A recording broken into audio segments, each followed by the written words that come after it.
It's showtime, folks. Welcome, ladies and gentlemen, to the first Beoc Memes post-game show of the season. Fortunately, an L for the Blackhawks. They have been narrowly edged by the Florida Panthers by a score of 3-2. You know what? I think for game one, pretty good. Pretty good. I think my overall synopsis, before we kind of get into the meat and bones of this video, I think more positives than negatives to take away. I mean, I know, there's going to be a lot of people who are negative, like, oh, Hawks lose the opener, they're going to suck again, going to be competing for Gab McKenna or bust, but, I mean, I think there's a lot of good things to take away from this game. Very positive, I think. It started right away. Frank Nazar, baby. Frank the Tank. Frank the Tank. Frank the Tank. Frankie Nazar, baby. First Blackhawks goal of the season, and on a breakaway, no less. You just love to see that. I mean, we've been waiting for that, I think, last year. A lot of opportunities for Nazar, right? Felt like he'd get a breakaway every game. Very fast player, right? Very skilled. A lot of chances last year, but he wasn't able to finish those chances most of the time. That's why you look at the stats. 12 goals, 14 assists, 26 points in 53 games. Solid stats, but they really don't tell the full story. And I see a lot of people in the offseason like, why the hell would the Blackhawks give Frank Nazar a 7 by 6.6? So close to greatness there, 6.7. But that is why. What you saw tonight is why the Blackhawks gave Frank Nazar that contract. Absolute cinema. I think you're probably going to have to do a drinking game every time I say absolute cinema on the show this year, but I mean, he was by far the Hawks' best player tonight. I mean, it really wasn't even close. Well, I mean, Spencer Knight's a goaltender, so I separate the entities there, but Spencer Knight's the one guy I have something to say about that. But no, Frank Nazar was absolutely phenomenal. And from puck drop, that second line was the key for the Blackhawks. They were the best line. And I did say, I mean, my last episode of CHR, you could run it back. I said there is a timeline. There is a hypothetical world that exists where Frank Nazar could outproduce Connor Bedard. Yes, I agree. That would be a game one overreaction. I still think Bedsy's going to outproduce him, but man, oh man. I mean, if tonight didn't show it, I think it's going to be super close between those two. I think Nazar is really going to push. He's really going to edge Bedsy all year. Pause. From that standpoint, I think the 6-7 duo is going to be cooking, swapping his best player on a nightly basis. So I think it's going to be more of a 50-50 dynamic this season. I think the connection's going to be there, and I think we're all going to love to see that. So just the way Nazar is able to drive his own line. I mean, you saw it tonight. I think Bertuzzi and Teravainen complement him really well. Those three clearly got some chemistry together, and we saw that tonight. So by far the Hawks' best line. I mean, really wasn't even close. I mean, there wasn't really another line that was super noticeable. Bedsy was solid. No production for Bedsy, but he was good. He narrowly edged either the post or the crossbar in the first period. I can't remember, but less than 5 minutes in the game, he nearly scored, but just wasn't quite able to put the puck in the net there. And I don't remember if it was a second or third period, but he also had a really nice deke at one point in the game that he was nearly able to finish on. I think it was the second period. Just wasn't quite able to finish. All Swedish, no finish from Bedsy tonight. But no, I thought he had a solid game, right? But Nazar is definitely our best forward. The negative, though, right after our first goal of the game, I'd like to think Nazar scored the first goal because he met me. A delusion, I know, but, I think the aura clearly kind of transmitted to him there. I know. But yeah, a minute 3 later, A.J. Greer, the Panthers, answers, which classic Hawks fashion, the instant we score a goal, the opening goal of the game to get the momentum, and it's instantly taken away. We've seen that a lot with these Blackhawks teams the past few years, not able to hold a lead. Shifts after goals have always been a problem with this team, and unfortunately that was the case tonight, but and yeah, the Cats would answer pretty quickly after that, too. We didn't just lose the lead, but we lost the tie, too, pretty quick after that. Carter Verhaeghe, Carter Swaggy in the power play about 3 minutes after that. So Sam Renzel, I think, kind of lost his man there, but I think that's sort of the system that they're running at the PK this year. So the Hawks are going to have to make some adjustments there or just get used to it, because I will say the special teams tonight was problematic. I would say more so the power play than the penalty kill. Power play had 3 or 4 chances and weren't able to deliver, and honestly never really appear close to delivering. So again, new coach, new system, first game of the Jeff Blashill era. I'm not going to tweak about that too much. It's game one. It's going to take time. But special teams, like if we could have just buried one power play goal, it would have been a different game. As Max Verstappen would say, it's always if, right? So, we're getting the hypothetical world here. But no, I think even straight play was actually probably the Hawks' best asset tonight. You couldn't say that much last year. So, but yeah, that was the first period, pretty much all that happened there. Second period, Teuvo Teravainen, turbo time, baby. From Frank Nazar, Bertuzzi, Nazar set him up well there. Yeah, the second line produced for both of the Blackhawks goals tonight. They really carried the table there. Easily the most noticeable line. This was a nice goal. Nice little seam pass from Nazar there to find Turbo for, it was a nice look, and he was able to bury it. So I'd like to see Teravainen score more goals this year. He only had 15 last year, so he should be scoring 20 plus. So, and I'm telling you, man, Nazar, the way he looked, if they keep those three together, I mean, I think 50 points is conservative. I mean, can we just get into some point guesses for Nazar here? I mean, I'll probably set the over-under at, 59.5. Like, I think he could produce 60-plus points. Even that seems a little conservative. Maybe it's a game one overreaction. I don't know, but the man just seems super confident right now. You could just feel his aura. So, I mean, I think he could produce 60, 70 points, close to a point per game. So, no, I was really impressed with Nazar. I mean, easily the guy that I'll be glazing the most of his post-game show, and it's really not even close. Really not close. And yeah, second period, that was the only goal of the period. Third period for the Panthers, Jesper Boqvist, the brother of Blackhawks legend Adam Boqvist, gave the Panthers the lead there. A Dominic Kubalik-like goal there. He sort of swatted the puck out of the air, was able to get in. So, classic, fluky goal that, of course, would only go in the Hawks. So, you hate to see that, and that wound up being the game-deciding goal. Hawks nearly edged 3-2. Biggest reason it was a 3-2 ball game was Spencer Knight. Spencer Knight was, not taking into account Frank Nazar's game, I think Spencer Knight was the Hawks player of the game. You could argue even with Frank Nazar, I think Spencer Knight was the Hawks' most important player.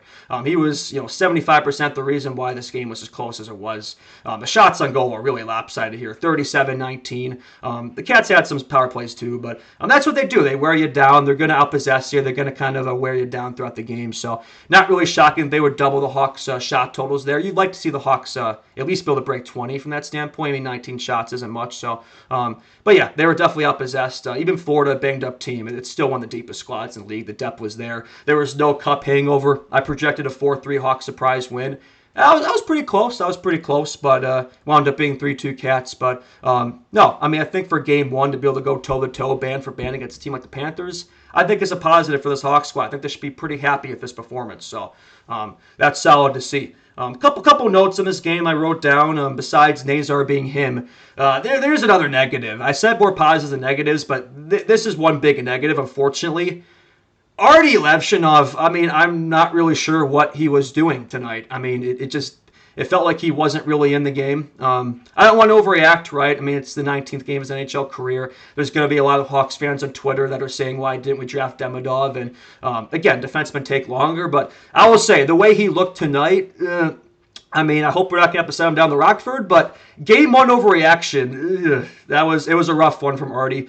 Two pretty brutal penalties there. So Nazar scored 2 goals, and Artie took 2 pretty brutal penalties. So, it happens. It's a learning moment. Young defenseman, 20 years old. So I'm not going to tweak about it too much, but I'll be remiss if I didn't mention definitely a game of learning for Artie. But I did say, I don't remember if it was the pregame show today or my first show yesterday, but I did say I want to see Artie go for the most improved player of the year. Player of the Year award, I should say. I'm not expecting them to be as locked in as Rinzel to start the year, but I just want to see improvement. I want to see an upward trajectory from Artie Party Levshinov, right? It's going to take him time, right? He's still such a raw player. He's only had so many years, kind of playing through the ranks. He's advanced through the systems. Went from Belarus to USHL to college to Rockford, now the Hawks. All that in the space of a few years. So it's going to take him time to kind of get used to the NHL level. So, and maybe there's something to be said. It's better for him to learn up here. But the way he looked tonight, though, I mean, a Rockford Ice Hogs extra stint might be in the cards. Again, it's game one, so I don't want to overreact. But yeah, that is something I think I need to be said. And yeah, Bedsy looked good. Andre Burakovsky was a ghost. I did say it in the first video. I don't think he's going to last long on that line. And I hardly noticed him. So Donnell was fine. He was solid. I thought he and Bedsy had some looks there. Bedsy had a few opportunities in the game, wasn't able to finish, but I thought it was a solid one from him, though. So, again, you like to see him get on the board game one, but I thought he was solid, right? I don't think the score sheets tell the full story there. Bedsy was locked and he looked good, and good to see Pookie back on my TV screen. I definitely missed him a lot, so that was nice to see. Another point, Hawks were definitely missing Alex Vlasic tonight. I do think if Vlasic was able to play in this game, it would have made a difference.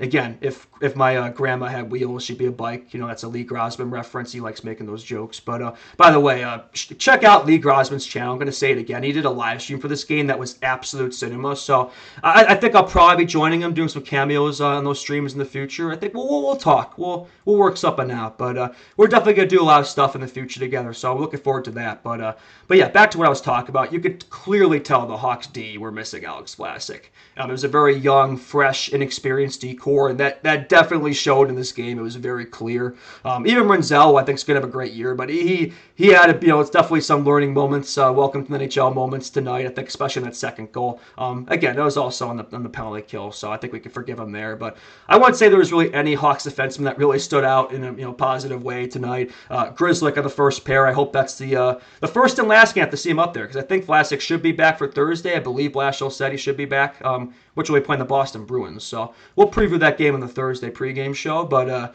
yeah, I think the Hawks definitely could use him back based on the way tonight went. So, young defense, you want all the experience you can get back there. I say that like Vlasic isn't 24 years old, but on this D-core where everybody's below the age of 21, it feels like Vlasic's basically an unk. So, besides Murphy and Grzelcyk. So, but yeah, that's another point. And then, yeah, a little bit of a Florida talk. I think we should do some Cats talk. The NHL, they always like to schedule the Blackhawks to play the defending champs game 1 of the season. I believe they did it in 2022 against, was it 22? No, it was 2021, the COVID season against Tampa. Then it was 2023 against the Avs. So that's the third time in, 5 years? Math was never my strong suit. But I believe the third time of the 2020s where the Hawks have played the defending champs in the first game of the season. And also, another note, why does the NHL always give the Blackhawks a road trip to start the season? I can't remember the last time we started the UC.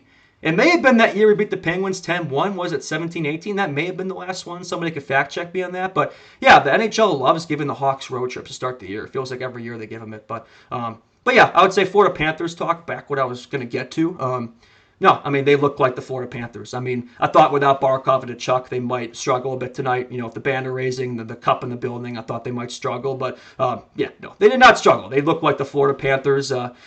Seth Jones, he had a bit of a penalty there. I wouldn't say he was super noticeable, but yeah, I mean, Seth Jones banner raising, utter woke nonsense. I will say, wasn't too thrilled to see that, but I would still say Seth Jones may have won, the team result in terms of Seth Jones for Spencer Knight tonight, but I thought Knight was the more impressive of the two. I thought he's the more impactful of the game. Maybe I'm being a homer there, but I thought he was the more noticeable of the two. So once again, they want to say thank you Blackhawks. I'm going to say thank you Florida. Thank you very much on that one. But yeah, no, a banged up Florida team. They still look like the Panthers. Two-time defending Stanley Cup champions, and they're definitely going to have a chance to make it 3. They're going to get to Chuck back, in, let's say, January. It looks like they're going to get him back. And Barkov, depending on how his timeline goes, they might be able to get him back for the playoffs. So if they do, yeah, that's going to be a team that's going to be hard to beat. I mean, you have a hard time seeing anybody in that Eastern Conference taking on a fully healthy Panthers team. But we'll see what happens there. Right? We'll see how the season develops. But no, the Florida Panthers looked like the Florida Panthers. If there's any doubts, they're still pretty damn good there. So, shocker. Yeah, I think that's pretty much all I got for this one. Yeah, first game of the year, I think, again, like I said in the beginning, the synopsis, the thesis statement of this video, I think there are more positives than negatives, right? There's going to be learning pains, there's going to be growth, and yeah, the Hawks are outplayed in this game, but, I mean, kind of to be expected, right? Game 1 playing the best team in the league, I think it was a perfect test for this young team, this young group, and I think they stood the test. I thought they played really well, so I'm proud of the effort that the boys showed today. I think it was a good stepping stone, I think, for the season ahead, so I'm pretty proud of that. I think we can feel pretty good about that. So, yeah, I think I'm going to surf Twitter here for a little bit, see if I'm missing anything, any notes I want to talk about. But I think I'm going to keep this one short and sweet, first post game of the year. So we'll sort of learn this stuff on the go, right? I'm sure they'll get better as the year goes along, right? But I think for game 1, I think we can kind of call it there. I'll call it around 15 minutes. I think it's a solid length. So, but yeah, no, overall, thank you guys for watching this video. A lot to look forward to this season.